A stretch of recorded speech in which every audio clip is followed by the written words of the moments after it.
As we kick off the new arc, overexcited narrator informs us that there's a group of 1,500 worlds that want to stay out of this war, rallied under the Duchess of Mandalore.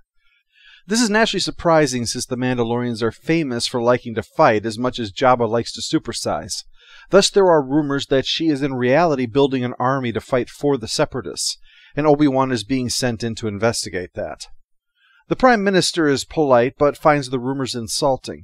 Mandalore's violent ways are part of the past, and Jango Fett was a piece of crap bounty hunter in his opinion. On a personal note, I like this already. I despise the lazy cookie-cutter space warrior race of which the Mandalorians are one of the prime examples, especially their language. While I am equally tired of Klingon, at least it sounds like the barks of the dogs of war. Mandalorian sounds like the hacking and sneezing of someone with seasonal allergies. So this concept of the Mandalorians divided on this topic is a welcome enhancement to them. The Duchess is even more offended at the very idea of this, but Obi-Wan has a hologram of a Mandalorian attacking Republic forces. Still, she's not happy with this, seeing it as a political ploy on the Senate's part to interfere in her affairs. So Obi-Wan assures her that this is on behalf of the Jedi only. He doesn't report to the Senate. Well, with that out of the way, the two head for a walk where all politics are left behind. And it seems they knew each other years ago and are actually quite friendly once they get away from that arena. And Satine admits that there is this group, Death Watch, that might be behind this. But she makes clear these people are renegades that her people are working to root out. They want nothing to do with the old ways. They've been tracked to the moon of Concordia, and sure enough, the Death Watch leader is conferring with Dooku. Dooku explains that this Republic plan to send in troops to deal with Death Watch is actually exactly what they need. It's going to be seen as an invading force that will radicalize the populace and push them to joining Death Watch. That's exactly what they need. Let's celebrate! That's a Mandalorian firecracker. Obi-Wan wants to question everyone on the scene, so someone volunteers to make it easy by making a run for it. When Obi-Wan has him cornered and disarms him, he does a Nestea plunge off the side of the building and dies. Still, his last words point to Concordia, so Obi-Wan wants to head there. But Satine says that she has to go along too because it could be politically tricky with him being involved in this death, even though nothing about it was his fault whatsoever. Governor Vizsla meets with them and assures them that he's doing everything he can to find the members of Death Watch, no matter how brave, handsome, or well-hung they might be. For some reason, Obi-Wan is still a little bit suspicious, so he asks Satine to cover for him while he inspects the mines to confirm whether or not they really were shut down rather than fueling a war machine. Yeah, I'm thinking war machine. Or traveling circus performers, of course. To once again prove how important honor is to the warrior race, two Mandalorians fight Obi-Wan at the same time and manage to knock him out. While that's going on, Satine's yakking with Vizsla. She notes that the growth of Death Watch from hooligans that paint graffiti to what they are now shows that there's an outside influence at work. Probably separatists, although she doesn't see why the separatists would hate them so much. They're neutral. I hate these filthy neutrals, Kif. With enemies you know where they stand, but with neutrals, who knows? It sickens me. As they discuss any other possible motives they might have, Obi-Wan wakes up and calls for Satine. He slipped her an earpiece just in case. So she slips out to try and help him before he gets pulverized in the mining equipment. Death Watch is going to make it look like an accident. He came into this non-functioning mine, accidentally turned everything on, and then stumbled into a death trap. No one will suspect a thing.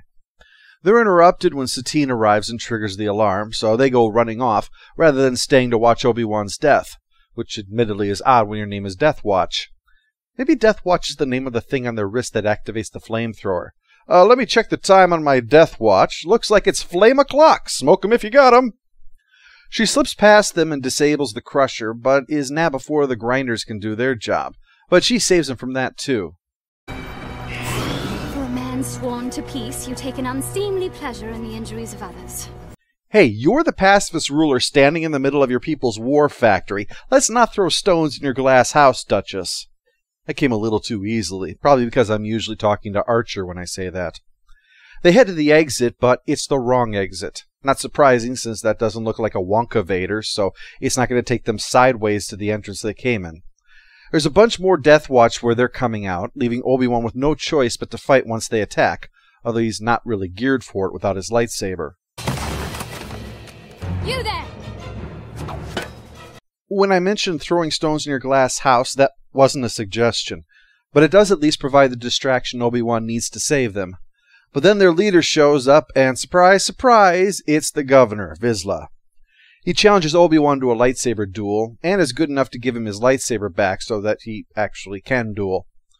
When it comes to the lightsaber, though, having the Force is a pretty massive advantage, and while Vizsla is skilled with the blade, Obi-Wan makes him look foolish. Minor Episode 7 spoiler in 5, 4, 3, 2, 1. Say what you will about Lucas, but on his watch at least, a Jedi versus the leader of a race of powerful warriors trained to use blades is still pretty one-sided, as opposed to having the master dark side villain being kept to a near stalemate by the guy who empties his wastebasket.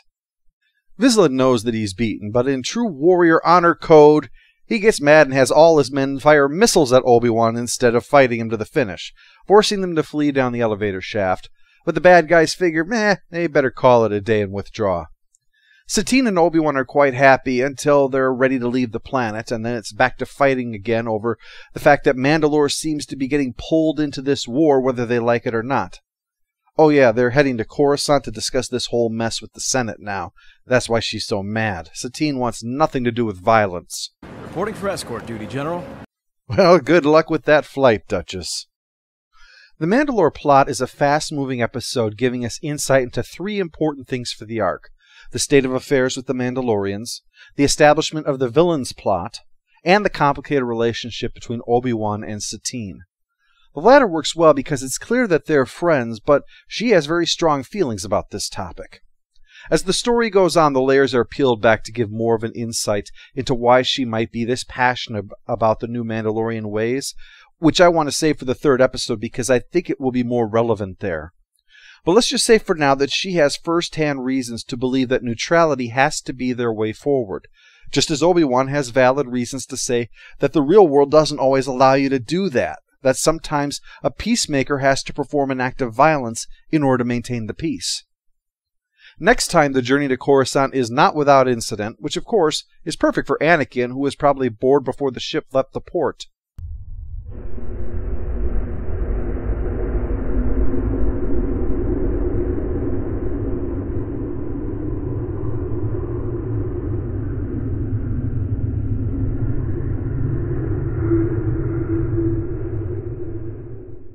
All hail the Overlord! All hail the Overlord!